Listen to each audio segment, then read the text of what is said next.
സ്വാഗതം ഇന്നത്തെ ബിഗ് സ്റ്റോറിയിലേക്ക്. അമേരിക്കയിൽ 97 വയസ്സുകാരി ഹൈസ്കൂൾ ഡിപ്ലോമ നേടിയെന്ന്. 97 വയസ്സിലെങ്കിലും ഒരു പഞ്ചായത്ത് സീറ്റ് കരസ്ഥമാക്കണമെന്നും പറഞ്ഞാണ് കേരളത്തിൽ ചിലർ നടക്കുന്നത്. മോശം പ്രകടനത്തിനിടെ കേരള ബ്ലാസ്റ്റേഴ്സിന് പുതിയ പരിശീലകനെത്തി. പ്രിയപ്പെട്ട ഫുട്ബോൾ കളിക്കാരെ, നാട്ടുകാരെ, നാളത്തെ പൊൻപ്രഭാതം പൊട്ടിവിടരുമ്പോൾ ഒരു ഗോളടിച്ച് എൻ്റെ അഭിമാനം കാത്തു സൂക്ഷിക്കണമെന്ന് വിനീതമായി ഹൃദയത്തിന്റെ ഭാഷയിൽ ഞാൻ അഭ്യർത്ഥിക്കുകയാണ്, അപേക്ഷിക്കുകയാണ്. ഇതെന്താണിത്? അല്ല, കേരളത്തിന്റെ ഇപ്പോഴത്തെ രീതി അനുസരിച്ച് പുതിയ പരിശീലകൻ ഇങ്ങനെ പറയാനേ സാധ്യതയുള്ളൂ.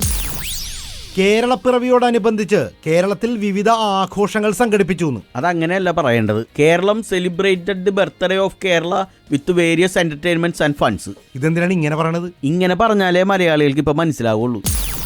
ഭൂമിയിൽ ദിനോസറുകൾക്ക് മുമ്പ് സ്രാവുകൾ ജീവിച്ചിരുന്നതായി ശാസ്ത്രജ്ഞന്മാർ. ഇതൊക്കെ ഒരു കണ്ടുപിടുത്തോറ്റാണ്. ശാസ്ത്രജ്ഞന്മാരൊന്നും ആഞ്ഞു പിടിച്ചാലല്ല, ചില പോളിംഗ് ബൂത്തുകളിൽ പരേതർ ജീവിച്ചിരിക്കുന്ന കാര്യം കണ്ടുപിടിക്കാൻ പറ്റും.